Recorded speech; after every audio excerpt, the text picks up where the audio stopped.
알겠습니다. 박영선 의원 얘기를 좀 해봤고요. 시청자 여러분. 지금 뭐 청와대 국민청원 게시판이 요즘에 매우 분주합니다.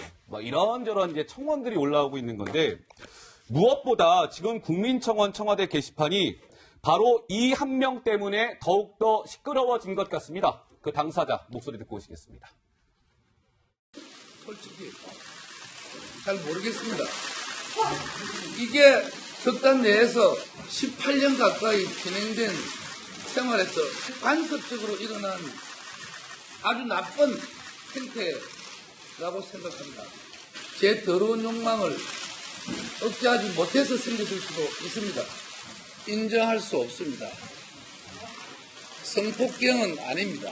제가 폭력적이고 물리적인 방법으로 성폭행을 하지 않았다는 얘기입니다. 네, 이윤택, 한국 연극계의 대표적 극작가 겸 연출가 이윤택 씨입니다. 청와대 국민청원 게시판은요, 이윤택 저 양반 구속해야 됩니다. 이런 국민청원이 지금 아주 빗발치고 있다고 하는데요. 먼저 어제 이렇게 사과를 했는데 노 기자, 사과를 해도 전혀 이게 여론은 사그라들지 않고 있죠? 네, 지금 목소리 들으셨는데 저걸 사과로 받아들이셨는지 제가 시청자 여러분께 물어보고 싶은데요. 예. 여러 가지 단어들이 사과가 아닌 것 같다는 느낌을 많이 줬습니다. 좀 정리를 해서 설명을 해드리면요. 일단은 18년 동안 벌어진 관습적으로 일어난 매우 나쁜 행태 이런 얘기를 했는데 관습적이라는 게 뭔가 나뿐만이 아니라 연극계에선 이렇게 해왔어라는 얘기를 한 거잖아요. 예. 그런 표현이 일단은 조금 사람들에게 진정성이 없다라고 느껴졌고요. 그리고 내 더러운 욕망을 억제하지 못했을 수 있지만 성폭행은 아니다. 계속해서 뭔가 이제 성적으로 좀 문제는 있었지만 성폭행이 아니다. 상호 존중하는 관계였다. 이런 설명을 계속 했었거든요. 그래서 네. 어제 저 자리에는 사실은 이제 이거 좀 시위를 하러 피켓을 들고 왔던 여성 연극인들이 있었는데 참지 못하고 자리에서 뛰쳐나갈 정도로 현장에서의 분노 그리고 저 사과를 본 시청자들의 분노까지 그게 이어지면서 국민청원으로까지 이어지는 그런 상황입니다. 그렇군요. 이해가 안 됩니다. 이윤택 씨가 어제 말만 사과 기자회견이죠. 본인 해명 기자회견이었어요. 사과는 아니었던 것 같습니다. 근데 보면은요, 이게 도대체 다 무슨 말인지 모르겠어요. 이윤택 씨가 이렇게 얘기합니다. 성관계는 있었는데 성폭행은 아니었다. 성관계는 있었는데 성폭행은 아니었다. 이게 피해자들 사실 전 작가님 이거 2번 죽이는 거 아닙니까? 저도 기자회견을 보고 너무 화가 났고요. 예. 그다음에 이제 저 기자회견을 보면은 아주 그 죄질이 나쁜 것이 예. 성관계는 했지만 성폭행은 아니다. 술은 마셨지만 음주운전은 안 했다. 똑같은 거예요. 이거보다도 그 상황이라든가 또는 본인의 말하는 걸 이렇게 볼 때 저는 정말로 이렇게 분노한 게 18년 동안의 관행이었다. 이거는 결국 뭐냐면 나 말고도 다 그랬다. 나는 억울하다. 이건 예. 결국 이제 물귀신 작전으로 같이 들어갈 사람이 연극계에 숱하게 있다. 이런 하나의 우회적인 증언이라고 보고요. 네. 두 번째는 지금 이제 이윤택 씨가 하는 말을 제가 어저께 이제 조목조목 이렇게 보면서 느낀 건 뭐냐면 네. 이 이윤택 씨라는 사람은 굉장히 고가의 수임료를 주고 변호사들에게 조언을 받았다. 이런 생각이 들었습니다. 왜냐하면은 예. 자신이 빠져나갈 구멍을 다 얘기를 하면서 그거를 적시적소에 던진 거예요. 그러니까 예. 정말로 제가 보기엔 용서받지 못할 자다. 이런 생각이 들었습니다. 예. 이윤택 씨를 구속하라라는 지금 국민청원이요. 청와대 국민청원 게시판에 하루 만에 지금 20만 명이 넘어섰다고 합니다. 그러니까 이윤택 씨를 용서할 수 없다. 이런 의견이 아주 본물을 이루고 있는 것이죠. 근데요. 그 이윤택 씨한테 이제 어떤 성추행이든 성폭행이든 이 추가 폭로가 시청자 여러분 또 하나 나왔는데 강 기자, 추가 폭로가 상당히 충격적이네요. 예, 그렇습니다. 일단 그 SNS를 통해 또 한 번 더 알려진 그런 사실인데요. 지금 보면은 이제 폭로 내용이 이렇습니다. 예. 혼자 이제 배우 김지현 씨가 얘기를 한 건데 혼자 안마할 때 성폭행을 당한 적이 있었다. 그런데 임신을 했고 낙태를 할 수밖에 없었다. 사실은 난 이전 감독이 미안하다면서 200만 원을 건넸다라고 얘기를 했는데 그럼 정말 반성을 했느냐? 그 다음 장을 보시면 좀 얘기를 아실 수 있는데요. 네. 그 사건이 잊혀져 갈 때쯤에 또다시 성폭행하기 시작했고 자신의 아이를 임신했었기 때문에 자신의 사람이라고 했다. 그러니까 너는 내 사람이다라는 식으로 얘기를 했다는 거죠.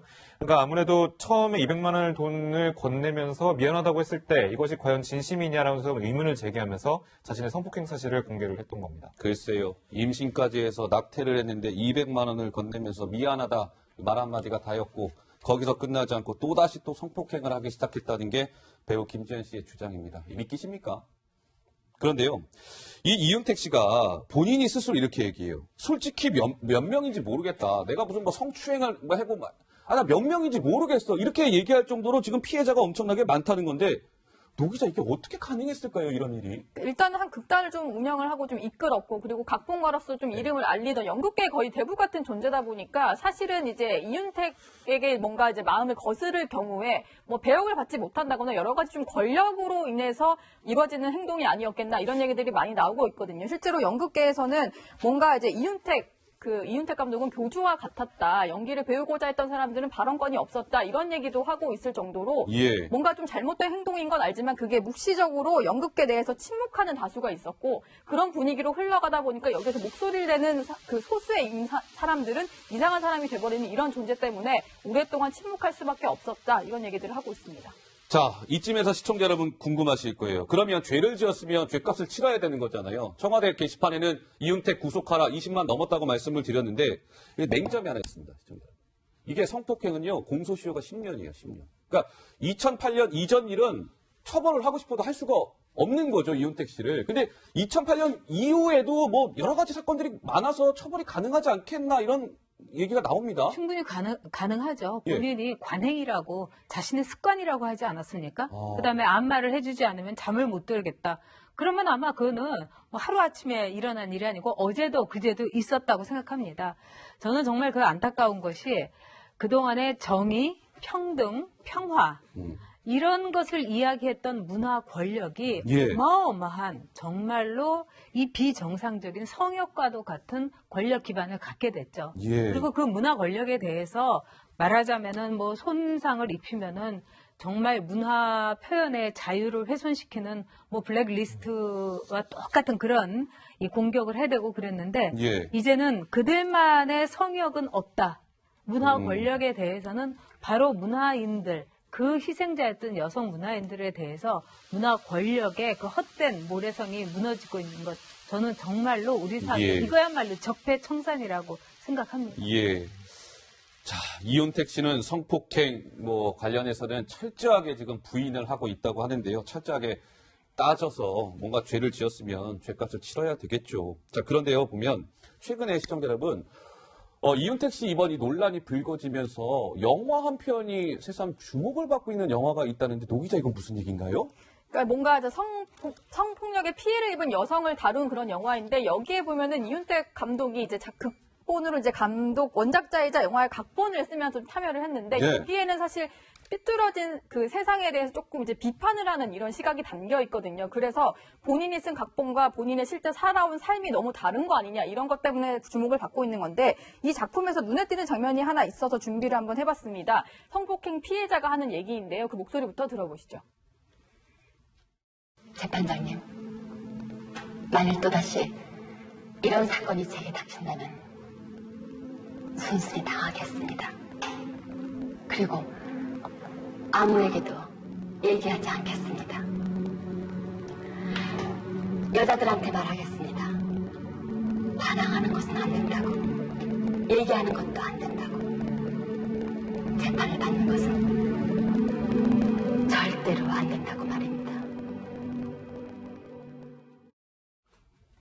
네, 저 영화의 내용이 성폭력 피해자였는데 졸지에 가해자로 몰리면서 실제로 그 사회의 어떤 이제 좀 따가운 시선을 받는 이런 여성의 이야기를 다룬 거였는데요. 사실은 결론적으로는 이제 사회의 잘못된 것을 좀 비판하는 이런 내용으로 마무리가 됐는데 그러다 보니까 실제로 이윤택 감독의 어떤 실생활과 너무 다른 영화 아니었냐 이런 얘기가 나오고 있는 거거든요. 허허. 제가 보기엔 실생활과 같은 영화다. 그 맥을 같이 한다. 이렇게 생각됩니다. 예. 저 영화는 이제 뭐 원미경 씨가 한참 전성기 때 했던 영화이기 때문에 한 25, 6년 전에 얘기일 텐데 사반세기에 걸쳐서 있었던 일이 이제야 폭로되는 겁니다.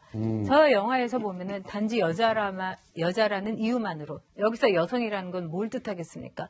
가장 나약하고 가장 힘없고 아무리 네. 소리를 치고 피울음을 울어도 그 사회가 귀를 기울이지 않는 최약자를 의미하는데 이은택이라는 사람은 이 각본을 쓰면서 예. 아마도 여성이야말로 얼마나 최고의 약자인지를 철저하게 분석했다는 마치 네. 수술을 했다는 이런 이런 생각이 듭니다. 그리고 그러니까요. 이윤택이라는 사람이 말하자면은 그 가혹하고 아주 그 나쁜 짓을 한 대상은 뭐냐면 대개는 신인 여배우들이었습니다. 신인 힘없고 네. 그런 여배우. 신인 여배우. 그 연극판이라는 매우 좁은 집단에 처음으로 들어왔던 신입자들. 그러면 아는 사람이 있겠습니까? 저 영화에 있는 말 그대로 아무리 얘기를 하고 아무리 소리쳐도 예. 신입의 말을 누가 믿겠습니까? 그런 점에서 이 이윤택이라는 사람은 글쎄요, 저도 참 너무 분노가 치미는데 예. 아주 완전 범죄로 했고 지능형 범죄, 지능형 성범죄자다. 저는 이렇게 생각합니다. 알겠습니다. 사실 뭐 이윤택 씨가 그러면 신인 여배우들한테 성추행 뭐 말씀을 드릴 수 없을 정도예요, 시청자 여러분. 방송에서 차마 제가 말씀을 드릴 수 없을 저도 정도. 많이 들었습니다. 예. 아. 충격적이죠. 자, 이 보면은 그래서 지금 이제 이윤택 지우기가 이제 전국 각지에서 막 본격적으로 진행이 되고 있다는데 부산에서 좀 움직임이 있었다면서요? 예, 그렇습니다. 이윤택 감독이 나왔던 그 초량초등학교, 그 초량동에 그 이바구길이라고 관광지가 있는데 거기 보면 보시는 것처럼 해체 작업이 진행되는 저 동판처럼 다양한 동문들의 사진이 붙어 있거든요. 근데 이거를 동구청에서 지금 보시는 것처럼 뜯어내는 작업을 진행하고 있는 겁니다. 그렇군요. 그러니까 동구청은 사실 이 성추행 논란이 불거진 다음에 곧바로 철거를 할 여부를 결정할 고민을 해왔었는데 각종 민원이 접수돼서 결국 이제 철거하게 됐다. 아무래도 관광지에 저 사진이 붙어 있으면 지나가는 사람들 계속 여기 출신이구나 그래서 볼 텐데 예. 불명예가 될 수도 있지 않겠느냐라는 우려에서 여기 동판을 철거한 것 같습니다. 알겠습니다.